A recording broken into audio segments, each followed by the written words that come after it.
What's up, guys? Welcome back to the channel. Here we are with another reaction. In this, we have Palki Sharma defending India in England. I'm so excited to jump into this. I love getting to watch her videos. Before we dive in, though, if you guys happen to enjoy it, please don't forget to subscribe. Give the video a thumbs up. Also, if you like to support this channel by becoming a member, all you gotta do is hit that join button to receive your exclusive benefits. Let's dive right in. Welcome to TRS Clips, where you'll find happiness through your own curiosity. In my eyes, and based on what I hear around me, a lot of the people who watch you for your directness. You're very direct. You're very very upfront. That's one of your identities in the world, including the famous speech and all that happened recently. My first thought when I was watching that speech was, all these other white people in the room, did they come up and diss you after? Like, what happened once the cameras went off? Before and after. On your face? So, okay, first of all, let me say that this speech is from last year, last summer. And I have been into public speaking for a very long time. I have been on the stage, I've been a journalist, I've been an anchor. I can do it. But on that day at Oxford University, I felt pressure and tension. First time in your career? I wouldn't say the first time, because you've been in typical situations, but it should not have been a tense moment. It was a debate in a college campus. Yeah. The vibe was bad? It was borderline hostile. Oh, the vibe was borderline hostile, and she had to get up and defend India in that environment. But she did. I've seen the speech she gave. She did an absolutely fantastic job delivering, even through the hostile environment and through her nerves or whatever because of this environment. She did excellent. And it was not a nice feeling, because I felt that the audience had very strong preconceived notions about India. Yeah. And when people against the motion exaggerated India's problems or made completely baseless remarks, some of them actually said that I'm speaking here. You should listen to all the speeches. I'm speaking I here need to check them all at a out. risk. And my family is worried that when I land in India, I will be arrested for saying what I'm saying. It's been a year. Who's been arrested? And when they said these things, there were claps and cheers. And then here I am giving data and facts on India's progress, and there is pin drop silence. And the most disheartening part of it was that the people maligning India are your fellow Indians. Wow. Who are standing. I mean, you don't have to agree with everything that's happening in your country. Within a family, you have disputes. You debate, you disagree. Yeah. But are you going to go to a foreign university and No. and some of these people are members of parliament, they are associated with Yeah. political parties. It's quite sad, And I figured that day that, by the way, we lost the debate. But if you have to win a debate there in such a setting, or if you have to find people who will cheer you, you will have to take an anti-India line. You will have to say bad things about your country. If anyone... And that is like wild to me, because like she said, like with your family, like, yeah, they get on your nerves. Yeah, they drive you crazy. Yeah, they annoy the freaking life out of you. And yes, you talk crap about them all the time. But nobody else better talk crap about them, right? You don't take that crap and talk about them to others. You feel me? You don't do that. So yeah, I say all the time, the U.S., we have a lot of issues here. Y'all know we got problems here. I love the U.S. Like, I love living here. Like, my life is really chill. Like, I enjoy it.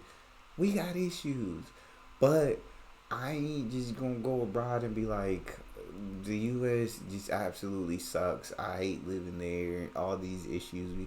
No. I'm not gonna badmouth it. I'm gonna just be like, if you say we got issues, yeah, we do got issues, but there are also some good things here. So But yeah, that's wild. One is extremely pro Modi or extremely anti Modi, I always look at that situation with a bit of social media algorithms at play. Yeah, and in settings like these, you're basically told that if you're not saying something anti, I wouldn't even say Modi, your country, then you're not a true journalist. To be a true journalist, you have to diss India. How does that work? Because as of now, the Western Bloc is the most powerful from a soft power perspective. What we spoke about a little earlier. They are, they control the narrative, yes. I mean, I've wondered the same thing. The whole Veer Das speech was controversial. And for some reason, I'm also a poster boy of being very, very pro BJP and pro Modi. My angle on human beings, and this is after doing 700 podcasts, is that if you have very, very strong opinions about something, then are you even ready for a conversation?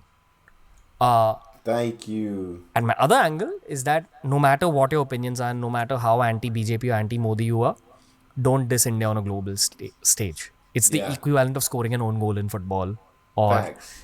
like a purpose misfield in cricket, which shouldn't happen. I think that's your national duty. That's how I look at my role as an Indian on a world stage. What I don't like is when people are so like closed minded and their mind is made up and they believe this certain thing and they have such strong opinions about this that they're not willing to listen to what somebody else has to say, or facts that somebody else has, or they're not willing to listen. And it's like, bro, like, why I understand I have strong opinions about certain things, but I never to the point where I'm not gonna listen to what you have to say. I may listen to what you have to say and still end up disagreeing with you, but I'm gonna open myself up to listening. And sometimes I end up changing my mind on a lot of things. I'm like, hey, well, you present a very good argument. Like, yeah, you got a good point. I guess I'm wrong.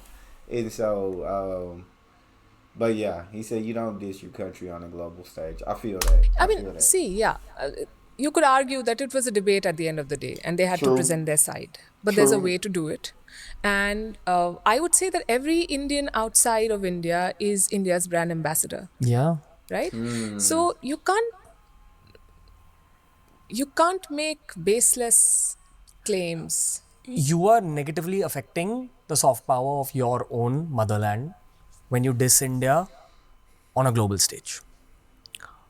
At least talk about it in a more nuanced manner than blindly saying, oh, I'm going to get arrested for what I'm saying, this, that.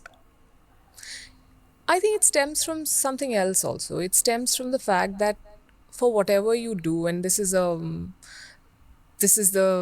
again the battlefield here and the independence that we got in 1947 versus the independence that some of our uh, fellow citizens are still seeking mentally from colonial powers. You still need validation for your systems from the West. You still need them to say that, yes, this is right and this is wrong. This is a perfect democracy. This is not a perfect democracy. This is freedom of speech and this is not freedom of speech. I've been saying this for many days now. On American campuses, on European campuses, there have been protests. You should look at the pictures. Have you seen the pictures? These are cops in full military riot gear Facts. cracking down on students who've set up tents. In Europe, they actually had a bulldozer, like a bulldozer, trying to break up a protest. Dang. Had this happened in Delhi or Dhaka, Oh yeah, I feel there would that. have been endless lectures on how these governments are draconian, they're Yup. not respecting Human rights. poor students' is freedom of lectures. speech. But when it happens in Europe, and I'm not supporting the protesters, I mean, they have to know where their limits are. But that is true for all protesters everywhere. You can protest only within what your law permits. That she's speaking absolute facts. Yeah, and like she said, some of them protests you take it gets too far.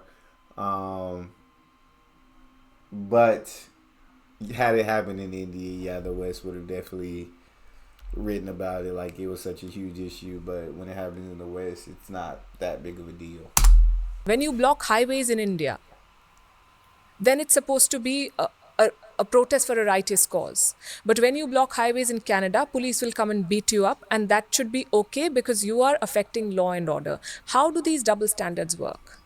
Because the West is telling us what is right and what is wrong, and some people here believe that that is the way it should be. That is what I'm challenging. Hey, if you enjoyed today's clip, make sure you check out all the other I absolutely love that video. And you definitely understood what the both of them were saying in that video. Hey, don't be against your home team. Yeah, you can say, hey, our team got some issues. But you don't go in an interview and say, our team sucks. Our team is absolutely awful. You don't go disrespect your home team, your own team in an interview, right? When you get in that interview, you say, yeah, we just need to fix certain things. We got to work on a couple of things, but we'll get it figured out. Not we're terrible. That's all we got. If you guys enjoyed, please don't forget to subscribe. Give the video a thumbs up. Check out the next, and I'll see y'all next time.